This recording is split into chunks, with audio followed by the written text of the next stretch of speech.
মারছে, তারপর আবার ভাত খাওয়াইছে, এরপর আবার মারছে, আবার খাওয়াইছে। তো এটা কোন মানে ইসে আছে? মানুষরে তো এরকম মাইরে ফেলায় না, সে যদি একটা খুনিও হইতে পারে তারে তো এরকমের জীবন্ত মাইরে ফেলাইতে পারে না বলেন। তারা প্রশাসনের কাছে দেন, কিন্তু ওরা মাইরেন না। নিতে হলে টাকা দিতে হইবে 35,000 টাকা দিয়ে ছাড়াই নেন, নাহলে আমরা ওরা ছাড়বো না, ওরা আরো মারবো। ফ্যামিলির কেউই নাই একটা মানুষের। আমার আপনার কি যদি এরকম থাকে তাহলে তো আমরাও একই পথের প্রতীক হইতাম, যে মা বাবা ভাই বোন কেউই নাই। মূলত 11টার দিকে আমার বাবাকে ফোন দেওয়া হয়েছে, রাত 11টার সময় ফোন দেওয়া হয়েছে, আপনি কি তোফাজ্জেলের মামা? তখন আমার আব্বা ধরছে যে, তখন বলছে যে তোফাজ্জেল এরকমের আমরা ওরা আটকাইছে, এই হলে আছে, এখানে এখন ওকে মানে নিতে হলে টাকা দিতে হইবে 35,000 টাকা দিয়ে ছাড়াই নেন, নাহলে আমরা ওরা ছাড়বো না, ওরা আরো মারবো। তখন আমার আব্বা বললো যে আমি তো গ্রামের বাড়িতে, আমি কিভাবে করবো।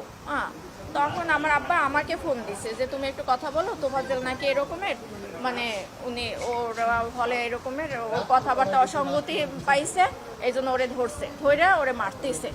তখন আমি ওই লোককে ফোন দিছি যে ভাই এরকম আমি তোফাজ্জেলের মামাতো বোন, ওরে কেন মারতেছে? তাও বলতেছে যে ও আমাদের হলে ঢুকছে বা করছে। তা আমি বলছি যে ভাই দেখেন ও পাগল মানুষ, ও যদি কোনো একটা অন্যায় করে তাহলে আপনারা প্রশাসনের কাছে দেন, কিন্তু ওরা মাইরেন না।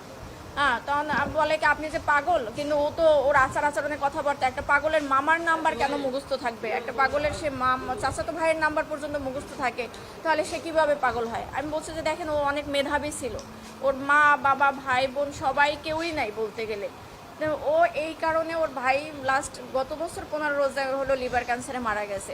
তো ওই ভাইয়া ও আগেই মাথায় সমস্যা ছিল, ভাইয়া অনেক ডক্টর দেখাইছে, মানে আমার ফুপু মারা যাওয়ার পর থেকে ওর এই সমস্যাটা হয়েছে। কিন্তু কারো কোনো ওই যে ধরেন আপনি খাবার খাচ্ছেন, আপনার থেকে টান দিয়ে নিয়ে খাইলো, মানে ওর ক্ষুধার জ্বালার কারো থেকে টাকা নিল চাইয়া, যে এইরকম। ওর বাবা মারা গেছে রোড অ্যাক্সিডেন্টে 8 বছর আগে। 5 বছর আগে ওর মা মারা গেছে লিভার ক্যান্সারে। তারপর ছিল ওরা 2 ভাই। ওর ভাই হলো নাজিরপুরের থানার এসআই নাসির হোসেন। তখন উনি গত বছর মানে পহেলা রোজায় ধরা পড়ছে ক্যান্সার, উনি 15 রোজায় মারা গেছে। তো ওর ভাই মারা যাওয়ার পরে হইলো ও একদম রাস্তার উম্মত পাগল হয়ে গেছিল। তারপর আমরা অনেকবার ট্রাই করছি ওরে পাবনায় নেওয়া ডক্টর দেখানোর জন্য বা করার জন্য, কিন্তু ওরে মানে ইয়ং তো, ওরে ধৈর্যও বাইকটাও রাখার মতো ওরকমই না। একবার সিকল ভাইকেও ছুটে গেছে, যেদিনকে আমরা সকালে পাবনায় নিয়ে যাব। এই এখন কালকের তো এই অবস্থা। পরে হলো ওই লোক, আমি ফোন দিছি পর উনিও আমাকে সেম একই কথা বলছে, যে মানুষটা 4 বছর আগে থেকে পাগল, সে কিভাবে রাজনীতি করবে আর দলীয় বলতে কি? ও তো নিজের মানে পরনের কাপড়ে ওর মাঝে মাঝে থাকতো না, তাহলে সে দলীয় করবে কি? মানুষরে তো এরকম মাইরে ফেলায় না, সে যদি একটা খুনিও হইতে পারে তারে তো এরকমের জীবন্ত মাইরে ফেলাইতে পারে না বলেন। এটা কোন আইনে আছে আর কোথায় আছে? অবশ্যই চাই, একদম মানে সঠিক যে মারছে তার একদম মানে সেই সর্বোচ্চ মানে আইনের সর্বোচ্চ ব্যবস্থা নিতে হবে, কারণ ওর গার্জিয়ান নাই, সেই জন্য একটা মানুষ অসহায় মানুষরা তো এরকম মারতে পারে না, একটা কুকুরেও তো মারতে পারে না, এরকম মারতে মারিয়ে ফেলাইতে পারে না। মারছে, তারপর আবার ভাত খাওয়াইছে, এরপর আবার মারছে, আবার খাওয়াইছে।